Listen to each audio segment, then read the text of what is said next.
Γκαρσία στην εκτέλεση.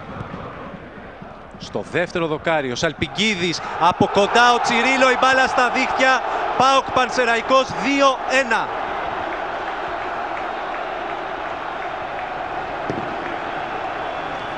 Ο Τσιρίλο που είχε προωθηθεί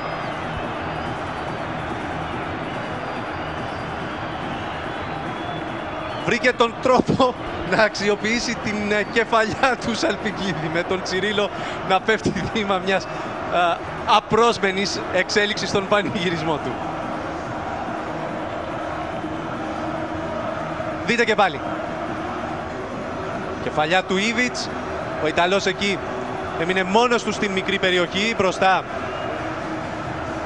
από τον Ράντμαν και δεν είχε πρόβλημα να στείλει την μπάλα στα δίχτυα. Ο Τσιρίλο, ο οποίος παρατηρήθηκε με κίτρινη κάρτα από τον διαιτητή για τον